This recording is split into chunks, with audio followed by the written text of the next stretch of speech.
Ah, très bien. Vraiment, les questions, c'est pas ordonnancé si nous voyez à la caméra, mais on peut pas l'imaginer. On va beaucoup devoir couper, je pense. En 2022, mais on l'a déjà traité cette question, le taux d'absentéisme. Ah, moi, j'ai pas remis mon petit papier.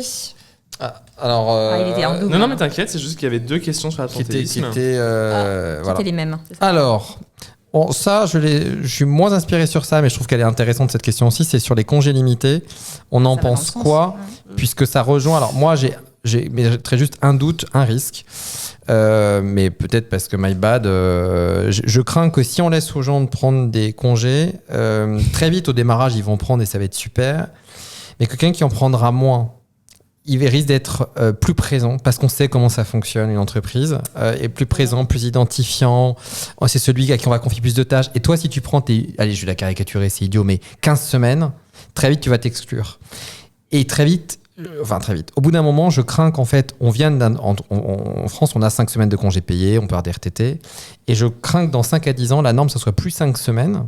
Mais qu'on arrive à ce que les gens prennent plus que 4 semaines, 3 semaines, 2 semaines, 1 semaine, parce qu'il faudrait être présent. Et au moins, quand tu as un peu plus petit dénominateur commun, tout le monde s'attache à ça. Au pire, tu les prends pas, comme on dit, quand j'ai pas pris, quand j'ai perdu. Mais au moins, tu sais que tu as tes 5 semaines. Je crains que ce genre de concept, très américain, peut-être je me trompe, parce que là, c'est un peu tôt, mais je suis dubitatif. Voilà. Moi, C'est très bullshit. Je suis complètement alignée sur ce que tu as dit.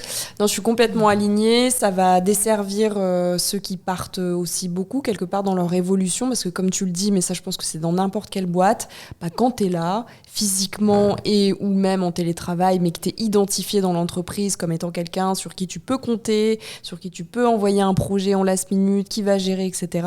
Et tu auras tendance à avoir la promotion qu'il faut. Et quelque part, évidemment, que si le mec il prend 15 semaines de congés payés, que tu vois assez peu finalement, à qui il faut systématiquement faire des passations parce qu'il part en vacances, ça fonctionne pas. Mais en réalité, je pense que très peu d'entreprises testent ce modèle. C'est plutôt là, on va plutôt, je pense, vers une semaine de 4 jours que vraiment des congés illimités. Puisqu'en fait, ça répond peut-être même pas à un besoin, le congé illimité. Si tu as envie de partir 6 mois, tu fais une interruption de ton contrat, tu pars 6 mois, et tu voilà.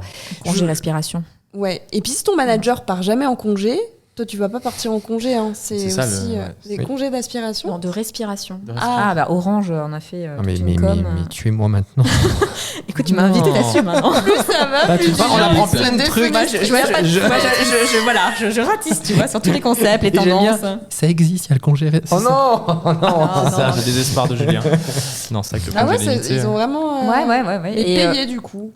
Alors. Pas forcément, ça dépend des boîtes. Alors, il y en a qui sont effectivement rémunérés à moitié, il y en a qui sont pas rémunérés, donc ça dépend. En fait, même des modalités, il y a certaines boîtes, donc dont Morning, on en parlait tout à l'heure, qui proposent un jour de congé que tu peux prendre en plus dans le mois, quand tu veux, etc. Donc, il y a des modalités qui changent. Il y a Mazar aussi qui a sorti un congé, alors je sais pas comment on l'appelle, Mazar Break, un truc comme ça.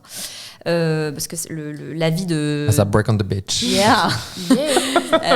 C'est un vrai sujet sur les rythmes de travail long, des auditeurs. Mais je pourrais proposer si tu veux. Mais pourquoi pas. Ça me fera plaisir. À la DRH. Si Mazar nous écoute. Juste pour revenir sur un chiffre, on aime les chiffres. C'est tout à fait, on est très chiffres. Les chiffres et les lettres, c'est pour bientôt. Apparemment, il y aurait 300 entreprises en France qui testeraient le modèle. Ah oui, qui testeraient le modèle. Ouais. Bon, c'est assez récent de toute façon. Oui, voilà. Du coup, est-ce qu'il y a des DRH dans ces entreprises ou pas? J'ai interviewé. On veut les noms. On veut les noms. Il y avait le DLC. Mais qu'est-ce que tu peux en fait, qui avait mis ça en place. Moi, je prends un peu le contre-pied, mais mettons quelqu'un, il décide de prendre des congés. Bon, il fait sa période d'essai classique, et il se dit. Écoutez les gars, c'est super, c'est illimité, je pars 1 an en congé. Non mais vous me reverrez plus jamais. Salut. Tu le licencies pour quel motif alors que c'est ta politique interne d'entreprise? Bon, après, au-delà de la politique... si tu lui envoies du travail, est-ce que tu as quand même l'obligation du fond du travail qui ne fait pas le travail? Je pense que c'est mal embarqué. Et en termes de droit, je suis d'accord avec toi. Je suis d'accord avec toi. Va défendre ça devant les prud'hommes. Angoisse. Bref, oui, non, mais... Non, mais après, il y a aussi le cadre légal français. Il y a 5 semaines. Donc, je veux dire, à un moment donné, si les gens en prennent moins, il y a quand même un sujet. Il y a aussi les 2 semaines en été qu'il faut prendre. Il y a aussi tout le process de 1 mois avant. Il faut qu'il y ait validé. Donc, comment on fait avec tous ces process? C'est ça, en fait. Donc, je pense qu'on s'assoit un peu dessus. Donc, après, il y a toujours la question de est-ce qu'il faut casser le modèle? Et pourquoi pas? On en parlait tout à l'heure, parce que la France est trop rigide, etc. Ou on est un peu... où On garde notre modèle et puis on se dit que c'est bullshit et que c'est juste pour faire de la marque employeur. Le cosmétique. Bon, après, voilà, encore une fois... Et on a les chiffres de ces 300 entreprises. Quels sont le nombre de semaines moyens que prennent les employés Moi, j'ai l'impression que c'est très clivant les études, tu vas en avoir. Alors moi, j'ai pas les chiffres de cette étude, mais néanmoins, alors ça c'est, bon, désolé, c'est plus des interviews que j'ai fait sur le sujet en l'occurrence. Et donc c'était quelle entreprise? Supermood, voilà, qui a mis ça en place depuis très longtemps apparemment, enfin très longtemps, tout relatif, mais pratiquement 7-10 ans, donc ils étaient assez précurseurs en France. Et il me disait qu'en fait, les gens prenaient pas forcément plus de congés, ils les prenaient, mais c'est quelques jours en plus en fait. Donc après, je ne sais pas. Ok, donc dans ce cas, autant faire une bonne convention bancaire avec 35 jours. Ouais. Non, après voilà, pourquoi on le fait, c'est la vraie question. Et puis, je suis d'accord, il y a quand même tout ce qu'il y a de tacite derrière. C'est je le prends, mais ça veut dire qu'en gros, ce qui est dit, c'est que tu peux prendre tes congés tant que tu fais le taf. Ça veut dire qu'on déverse la responsabilité sur le salarié. C'est ça, quoi. Quid de l'absentéisme, des burn-out, etc. Donc voilà. C'est un peu le sujet que je voulais... mais c'est pour ça on dit un peu tout le contraire. C'est le sujet que je voulais aborder, c'est la responsabilisation. En fait, tu fais changer en fait la responsabilité de l'employeur vers l'employé, où c'est lui qui va décider, qui va être responsable de son temps de pause finalement ou de ses congés, alors que l'employeur a quand même une obligation de faire respecter et surtout de contrôler le fait qu'il ait bien pris ses congés. Et ça manque énormément finalement. Alors après, on parle beaucoup de congés limités, mais finalement on parle pas non plus derrière du pratico-pratique, comment il contrôle. Il y a aussi beaucoup de contrôles qu'on doit mener et peut-être pour parler un peu paye, comment on le valorise ça en paye, en compta, en provision. C'est juste énorme, c'est les provisions. Mon provision, j'imagine même pas directeur financier. C'est tellement boomer la provision comptable. C'est nul. Et le mot boomer est beaucoup trop prononcé dans cette émission. On va se faire détester. C'est ça. Mais rien que ça me paraît tellement fou. Oui, c'est un peu dingue. C'est à surveiller. Ouais. Dernière question, parce que pour le temps. Parce que le temps file. Le temps file. Fini, alors du coup. Voilà, comme tu as commencé. C'est beau. Belle expression, si le temps file. Bravo, Claire. La formation professionnelle. Bon, ça va te faire plaisir. Toi, t'aimais bien ce... Ah oui, non. Je triche. On oriente, oui. Bonjour. Allez. Pardon. Désolé pour ceux qui nous écoutent, les formateurs, mais en fait, il y a une question particulièrement qui est... Surtout pas sûr, dira. Ça, tu vas aimer. Les prévisions pour la nouvelle année en matière d'emploi. Très bien. En début d'année, de nombreux médias couvrent les prévisions d'emploi et les tendances RH. Julien, la prochaine fois, de sortir directement tes questions. Vrai pas du tout. Ça n'a rien à voir, c'est tiré au hasard. Il en reste une. Moi, je ne peux pas tu portais des mauvaises langues comme ça. Julien, on va te laisser démarrer. Du coup, c'est un sujet qui non, mais en fait, je trouve que ce que je trouve intéressant, c'est que au-delà de ces sujets, bien sûr, l'idée c'est quand même d'avoir une économie florissante, j'en sais rien, mais en tout cas de créer des emplois, tout ça. Bon, je trouve que c'est toujours un peu flottant sur les prévisibilités, ce qu'on entend bruisser comme ça. Je fais pas les bruits, moi, ASMR, je suis nul. ASMR, comme ça, un peu clair, je suis pas bon là-dedans. On entend quand même un contexte économique qui semblerait être en train de bouger fort pour raconter de ce deuxième semestre. Alors on n'en parle pas beaucoup, peu encore dans les médias et relativement peu aussi sur les réseaux sociaux, ça commence. Mais en fait, moi j'avais lu un papier qui disait que Bercy annonçait 1 million de création d'emplois entre 2023 et 2027. Les économistes disent ouais, c'est bien, c'est très optimiste, hein, vous n'y croyez pas trop. Donc on a quand même des gros doutes sur l'année prochaine.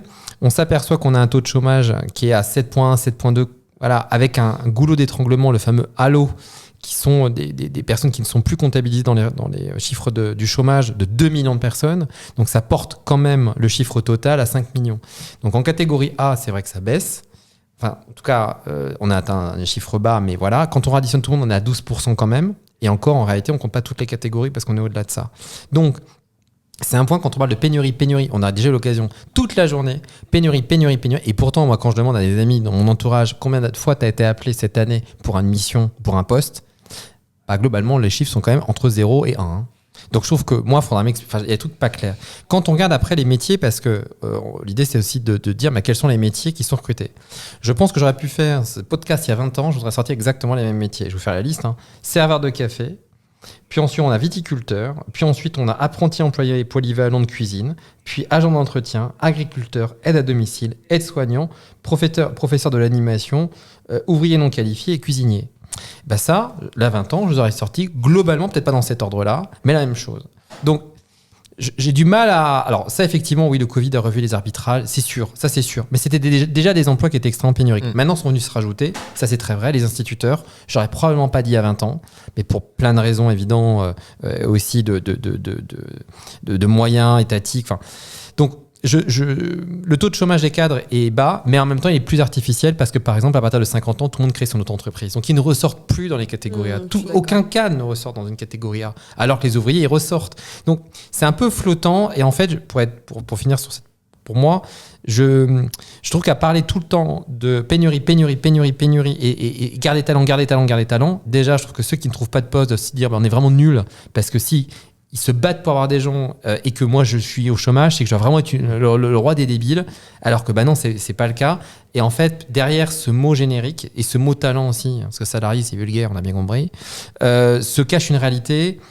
On en rediscutera aussi dans 6 mois, 1 an. Je pense que les chiffres là qui vont s'annoncer, pénurie, à mon avis, certains vont avoir des lendemains qui déchantent. Et moi, je trouve que ça se traduit beaucoup avec les cabinets de recrutement qui, alors c'est très personnel, mais je pense que tu vis un peu la même chose, Pierre, où tu es contacté, et je pense qu'on est pile la cible aussi sur des boîtes qu'on levait, etc. Même moi, pour nous aider à chercher des gens. Mais là, c'est quasiment du harcèlement même. Et en fait, tu te rends compte de la réalité derrière, qui est un petit peu triste, c'est qu'il y a énormément de cabinets de recrutement qui se sont montés il y a quelques années. Des fois, c'est des cabinets de 2 ou 3 personnes, ou des gens seuls qui font de la chasse de manière indépendante. Notamment ce que tu reflètes, ce que je vois beaucoup, passer un certain âge où on a du mal à trouver un job aussi dans une entreprise parce que passer 50 ans, etc., on en parlera des seniors dans quelques semaines. Mais du coup, effectivement, où ta porte de sortie, finalement, c'est aussi de te mettre à ton compte et de faire, par exemple, de la chasse pour les recruteurs ou même pour des gens qui sont plus spécialisés dans des postes. Et ça reflète, je trouve, une réalité assez triste. C'est que, c'est ce que tu as dit, en fait, on se rend bien compte qu'il y a une vraie différence entre ce qu'on nous montre d'un point de vue chiffré et ce que nous on vit, qu'on est beaucoup contacté, qu'il y a énormément il y a peu de postes. Moi je vois peu de postes en cette rentrée finalement sur les différents réseaux comme LinkedIn, comme Welcome to the Jungle. Bien sûr il y a des gens qui continuent à recruter, mais vous allez voir, je pense que les croissances des entreprises, il y aura toujours des postes de remplacement parce qu'il y a des gens qui vont bouger, mais la croissance va vraiment stagner et on aura cet effet où on va se retrouver avec pas mal de gens sur le marché du travail et ça finira peut-être par faire bouger la catégorie parce que là on est toujours au vert. Tant qu'on est au vert, on paye aussi moins les anciens salariés au chômage et ça va bien quelque part. Donc je pense que ça sert aussi d'un point de vue économique. Il y a un effet de prudence, surtout dans l'écosystème, alors peut-être beaucoup plus l'écosystème start-up, mais il y a un gros effet de prudence en ce moment sur les recrutements. Oui, et sur l'économie aussi de manière globale, l'inflation, les boîtes s'interrogent, elles se disent est-ce que c'est vraiment le moment de recruter ? Donc effectivement, il y a... Mais je trouve qu'économiquement, même, on parle de l'inflation de loin, mais on ne parle pas de crise. Pourtant, l'inflation, elle est plus haute que pendant la dernière. Et en fait, je me dis, mais pourquoi ? Tu vois que l'or, justement, a des chiffres. Ah, mais il y a un effet de camouflage des médias. Oui, je suis d'accord. En fait, c'est l'effet camouflage, ou alors c'est le temps que la sphère réelle soit touchée, en fait. Donc, effectivement, il y avait quelques chiffres beaucoup moins sympathiques que ce que nous annonce Bercy. Donc, il y avait l'emploi salarié qui progresse, mais genre vraiment pas du tout de manière dynamique au deuxième trimestre 2023, donc 0,1%, donc c'est extrêmement faible. Et les prévisions pour 2023 de création d'emplois, encore une fois salariés, c'est autour de 175 000 versus 445 000 l'année dernière.